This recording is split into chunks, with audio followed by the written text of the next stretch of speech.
a player feels the need to cheese his way to victory. Although I have to say, oh yeah, all right. Why don't we go ahead and introduce the players as we have down here in the bottom right-hand corner. SCAstrea currently down 1-0. Really took a beating from the Warp Prism harassment of his opponents. Can he muster up some additional multitasking to compensate for that in the future? As I'm sure Minigun will go back to it again and again as long as these games progress into that phase.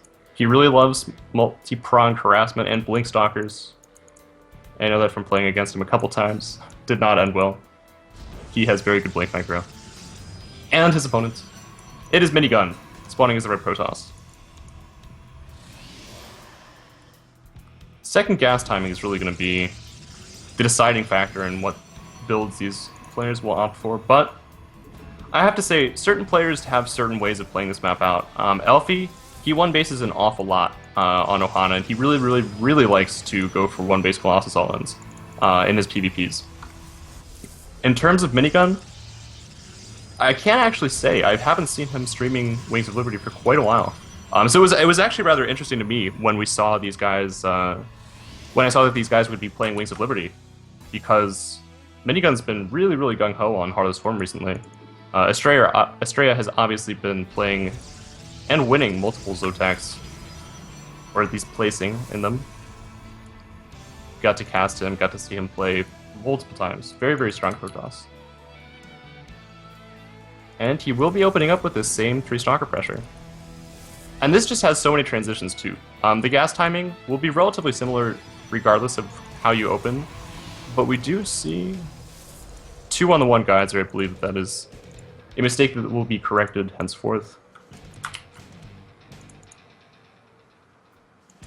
Zealot attending the ramp here for Minigun, and he has a second gas up as well. At this point I'm looking for some tech structures to be thrown down.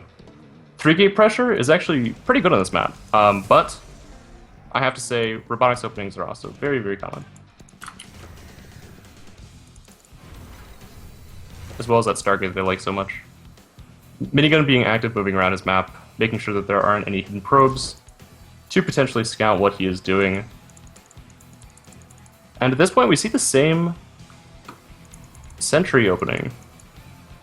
So this could mean that we see another Twilight Council, although it is already quite past the prime where he put down his TC last game.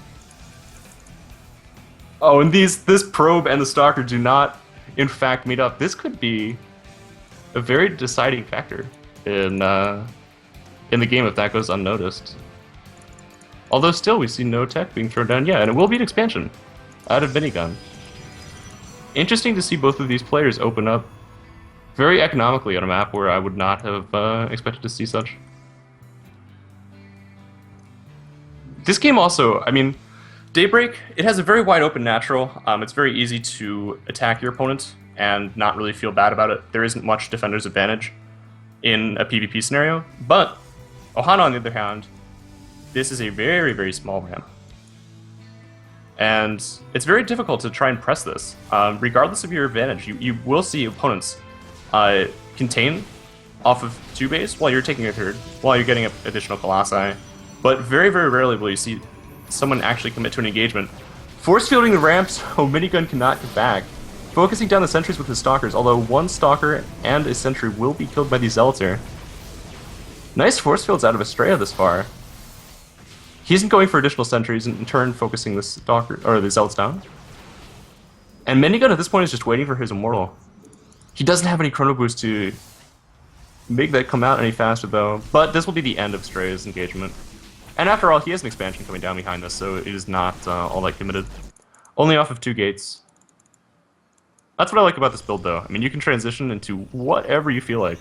4-gate blink, I've seen it happen. Baby Knight does this quite frequently, and as well as Whiterun actually in Heartless Swarm. Although it is a different game, the root builds stay very similar. 3 years of Wings of Liberty definitely aids in honing a build down. So despite whatever small changes there are to production and infrastructure early game, some stay relatively similar, and a Forge and a Robotics Bay following up.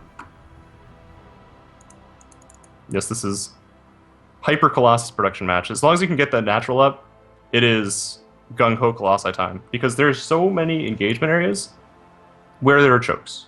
I mean, this is... And you don't even need to use force fields to get these awesome chokes either. That's why you see Protoss pick this map against Zerg so often. Sentry Immortal Loans are ridiculously powerful. Simply because of the fact that you don't need to use as many force fields for your push to be effective. I really like the fact that the Observer is positioned here in SCAstrea's main base. This is simply to pick off his opponent's Observer when it does come into play. He saw that for a brief second there, but something else was occupying him at the moment. Each player has their own watchtower, so he can also rest assured to pull back to his opponent's base, or pull back into his main base to try and deflect an Observer without worrying about an attack at the front. Minigun did see him push out, though, and his own Colossus will be a little bit late to the party here. Potentially come out after SCAstrea engages, and this could be a very, very strong push here. See, almost a 20 army supply advantage for our blue Protoss player. This is mainly in Zealot count, but his opponent's pretty Immortal heavy at this point. A Colossus not on the field yet, and that single Colossus is just destroying all of his opponent's force fields.